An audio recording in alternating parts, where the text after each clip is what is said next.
Hey everybody, it's Eddie J on crypto for growmybag.tv, and there is so much going on. Let's start with the earth-shattering news about Hedera or HBAR, Hedera Hashgraph. So news came out yesterday that Hedera Hashgraph was chosen as the tokenization platform for BlackRock's, some of BlackRock's funds, or some of BlackRock's, one of their funds. They made it sound like it was BlackRock.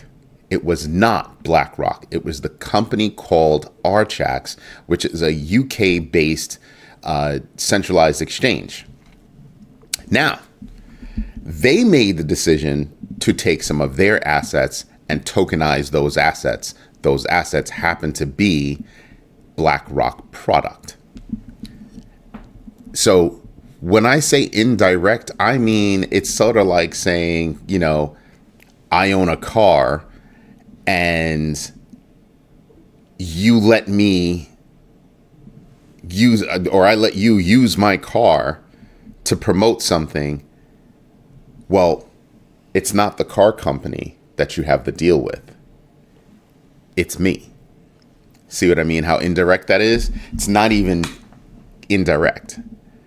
So something else that I had reported during our crypto overflow last night was there were some executive changes at Hedera Hashgraph.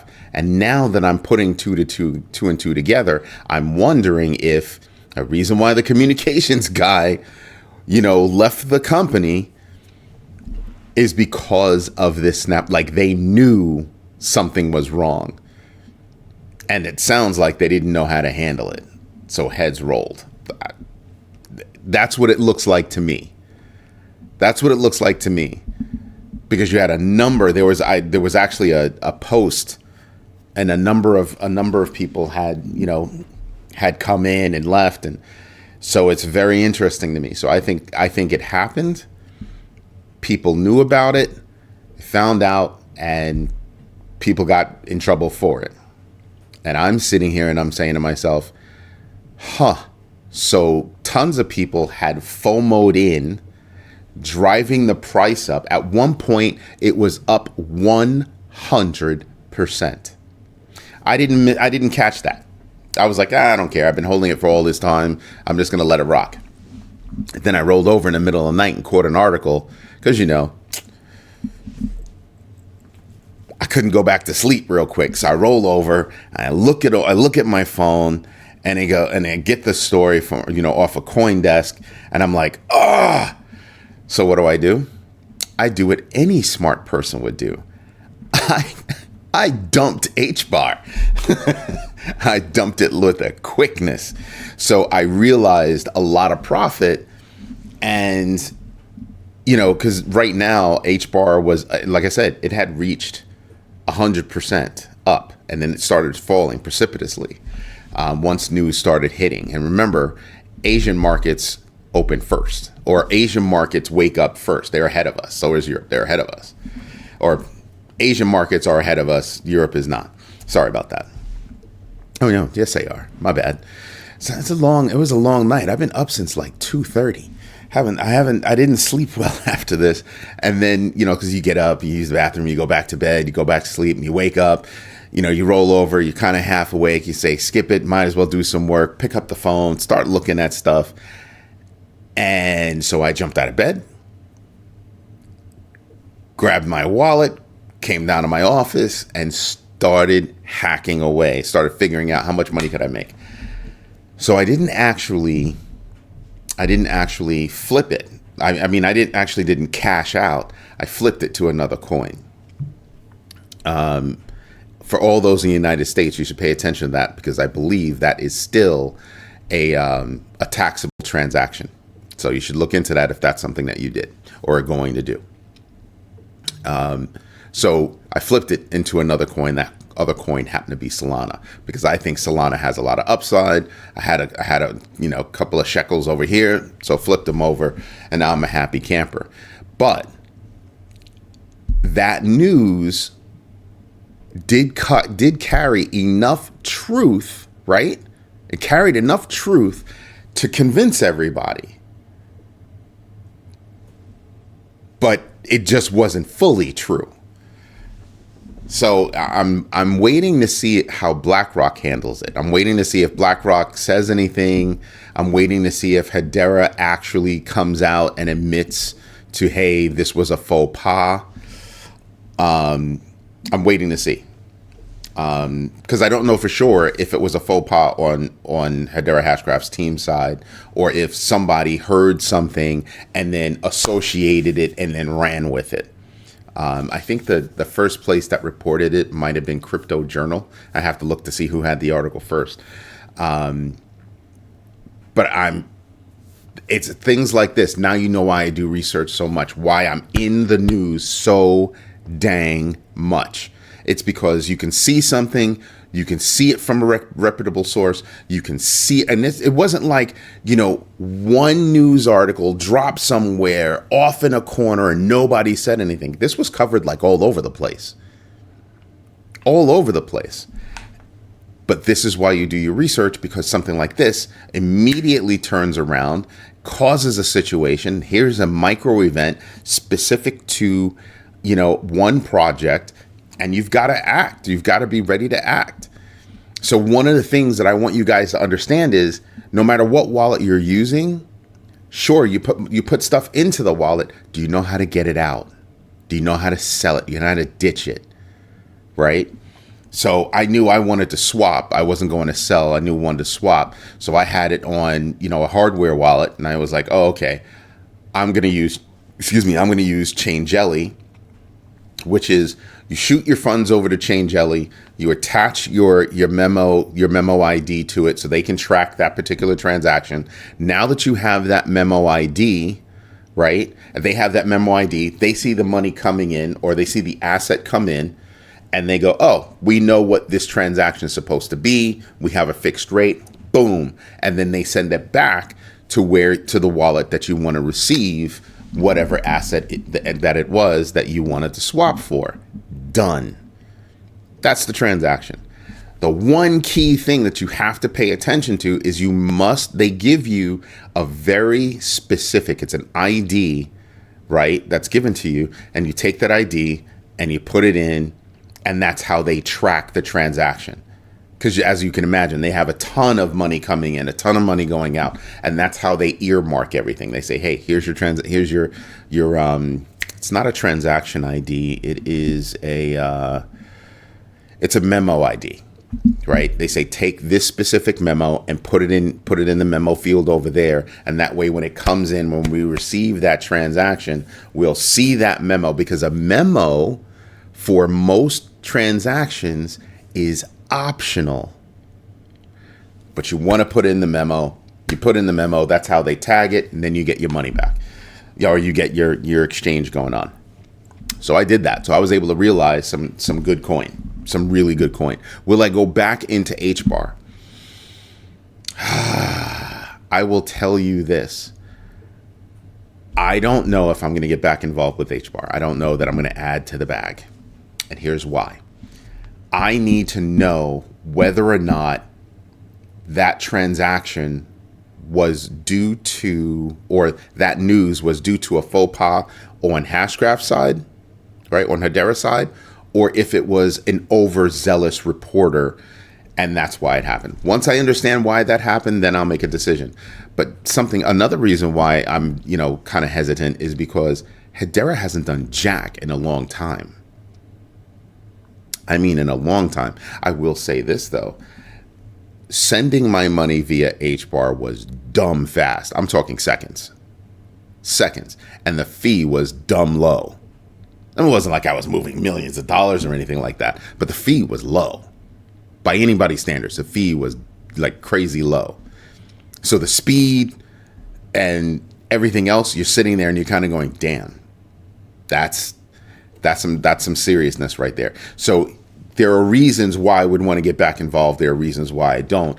But one of them is going to be their tech is no joke. Their tech is no joke. Now, let's move on to something else. Let's talk about Tether. Last night during the crypto overflow, and I think this is important for a major reason. During last night's members only live stream, I was talking about Tether and Venezuela. Venezuela is moving their oil transactions because of U.S. sanctions. They're moving those transactions over to Tether. Now, if I recall properly, I said months ago that, Venezuela had been thinking about getting involved in BRICS. Well, that hasn't happened yet, and BRICS doesn't have a CBDC. They don't have a fiat. They don't have anything.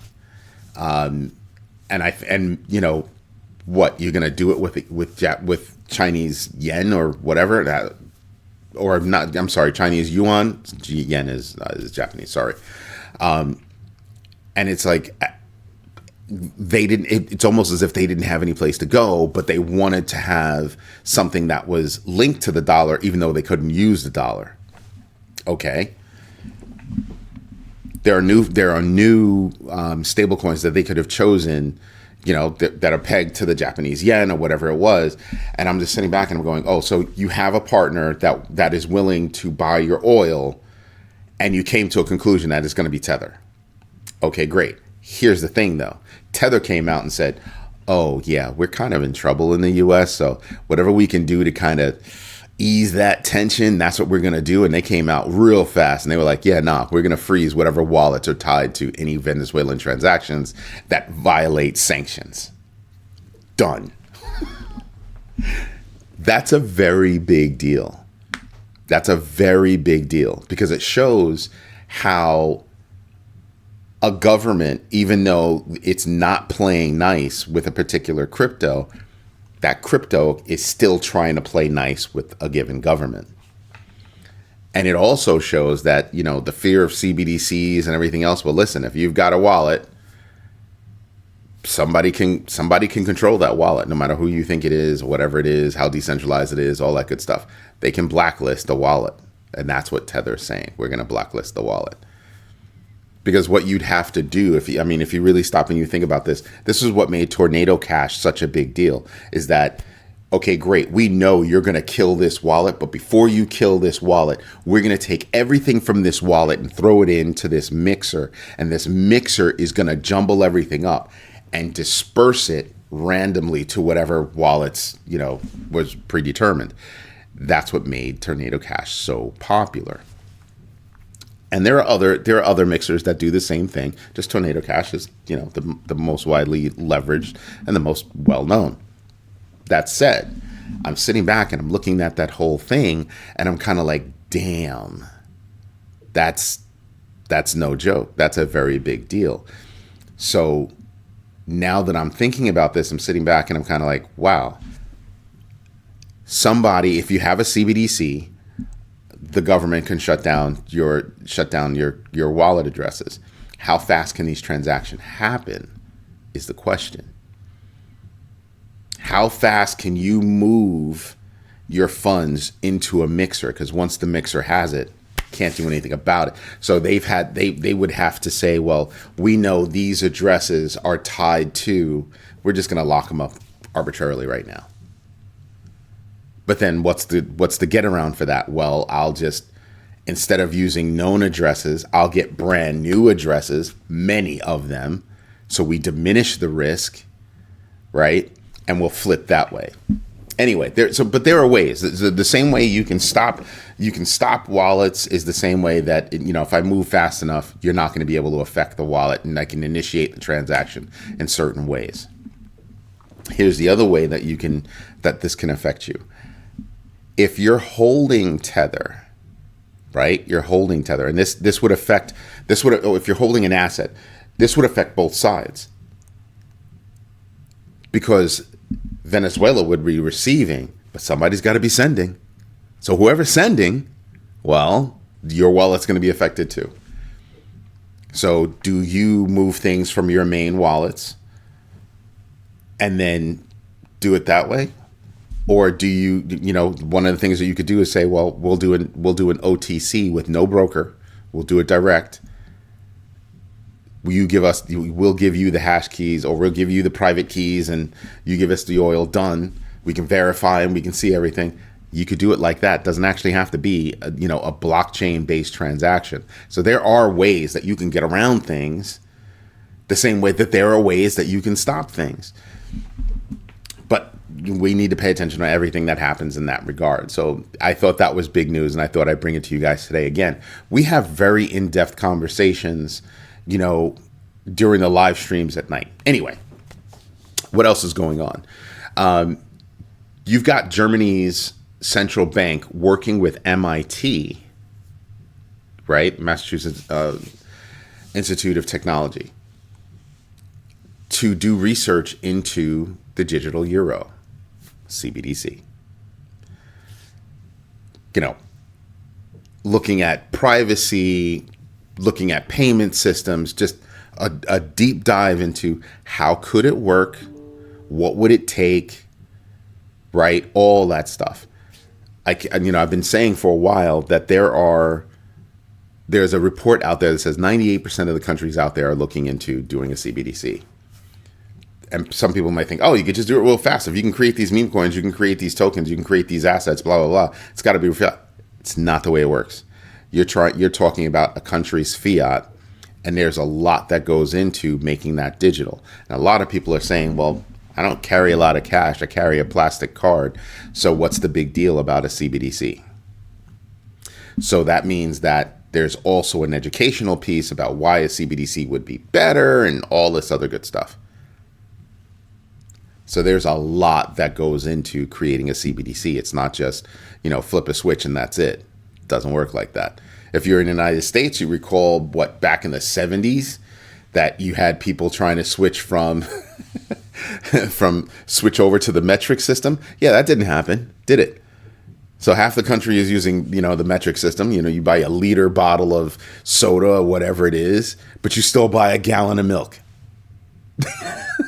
All right. So that didn't work out. So there's a lot of research that has to go into it, and that's going to be the case around the world. But I still say be diligent, continue doing your own research, and understand how that's going to work, because that would have a profound effect across the cryptoverse. Profound effect, right? Something else that I found interesting is that Coinbase dropped $15 million to run ads during the NBA playoffs. And it's smart, because what they're doing is, it's not just Coinbase. It's crypto. Remember, I told you, I've been telling you for a while, that the education about crypto is the very big deal. That's what's going to drive adoption. What Coinbase's ads are doing is they're saying, listen, you have traditional finance and you have crypto finance, and we're saying crypto finance is better, and here are the reasons why. Here's how easy it is. If you can work with banks, you can work with exchanges.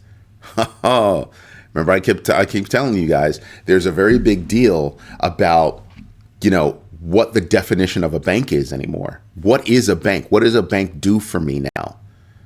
Well, I need a loan. Well, there's DeFi. I need a way to pay bills. Well, a lot of places are starting to allow you to pay with crypto. And then you also have middlemen like MasterCard and Visa that will allow you to use those cards associated with your crypto to pay for things. So there's that. So what else do I use a bank for? Oh, well, I have a savings account. First of all, I'm going to ask you why you have a bank savings account, because you're not getting anything from it. But anyway, it's a different conversation. You have staking. I can drop certain cryptos on certain exchanges, hold my money there, and do staking. Have a hardware wallet, like a Ledger or whatever. I can stake from there. I can do liquid staking. I could do a whole bunch of things where I can hold my money, still have accessibility, and make more than I would get from a bank.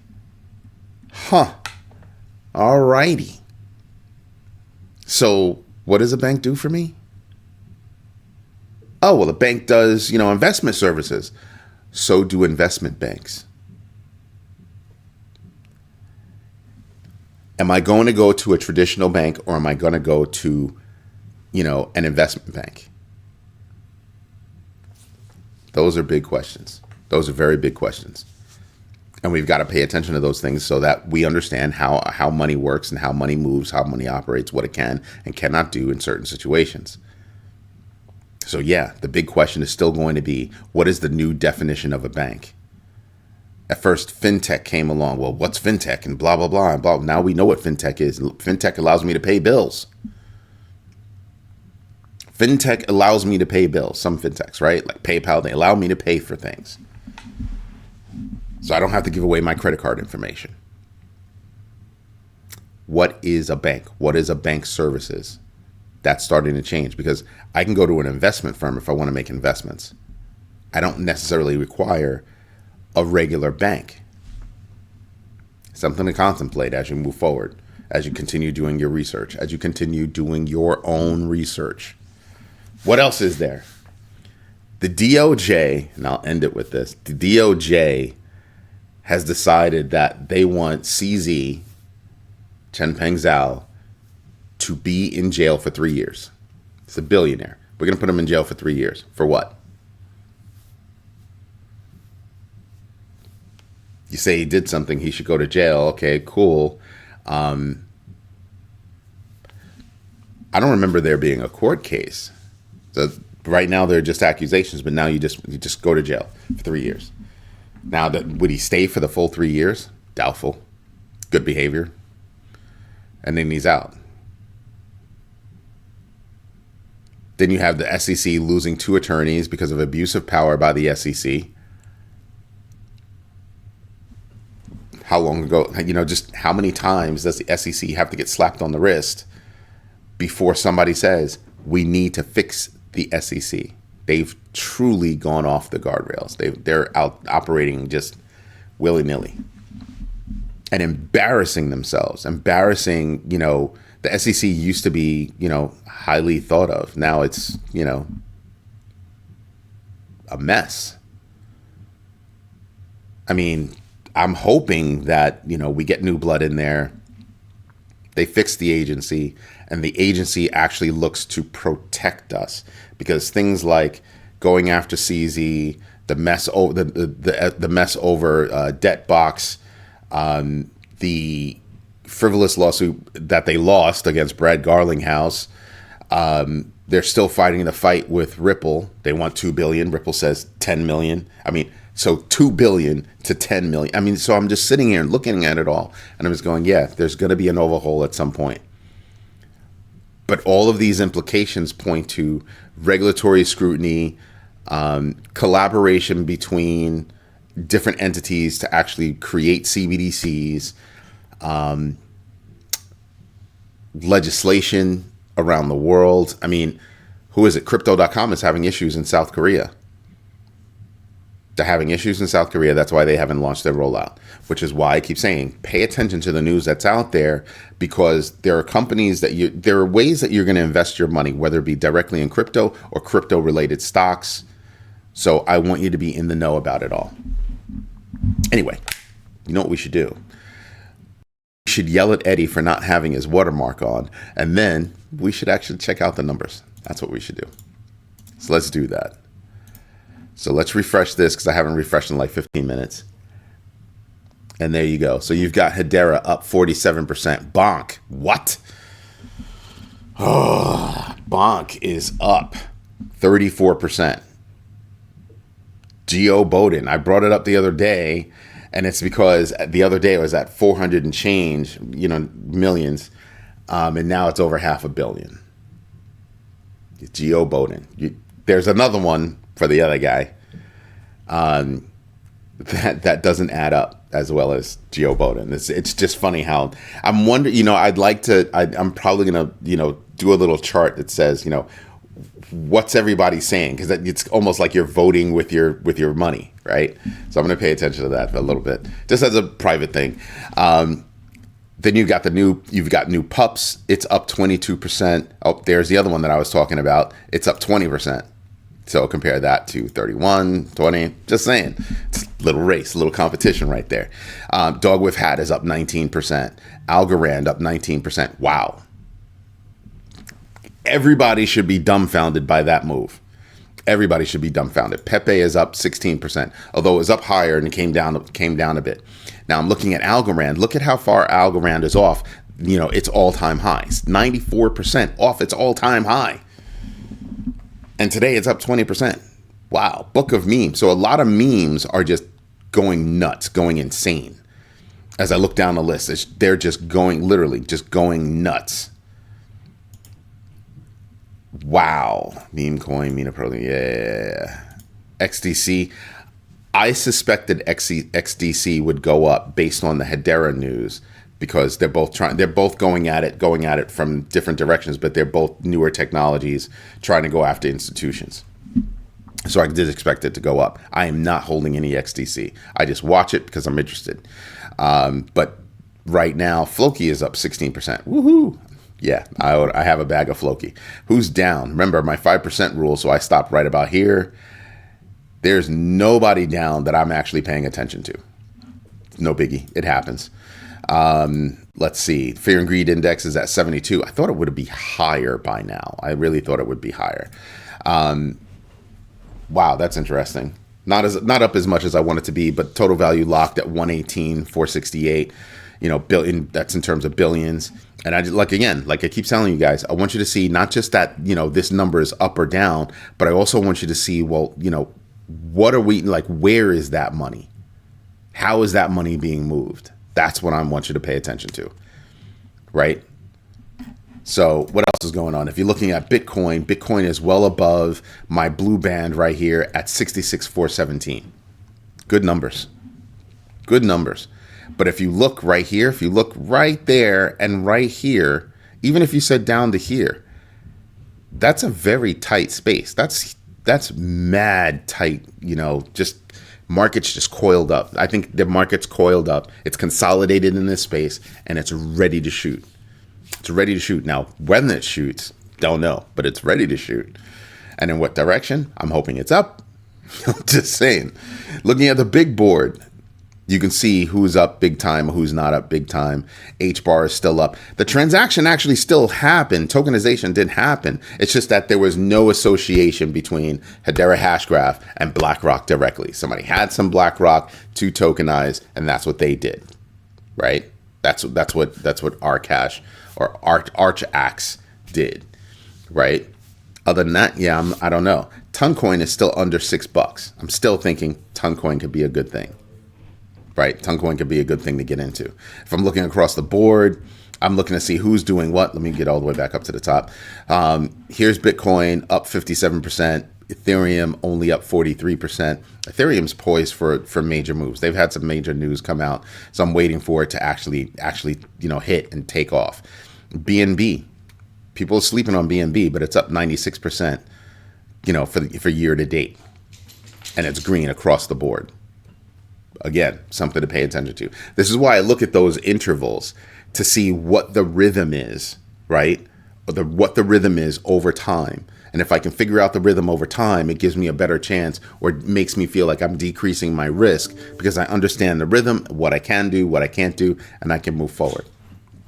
So that's what I look at. All right. Anyway, this is Eddie J on crypto for growmybag.tv. If you like what I'm doing, send me a thanks. Send me a super chat or something like that. Join the community. We have really good talks during the second call, which is at 8 p.m. Eastern Standard Time, because I'm in New York, where we really dig in, and it's really a more intimate setting where it's just me and the members, and we talk about a whole bunch of stuff. They have questions, I have questions, and we try to answer them together. It's a great community that we're building at growmybag.tv.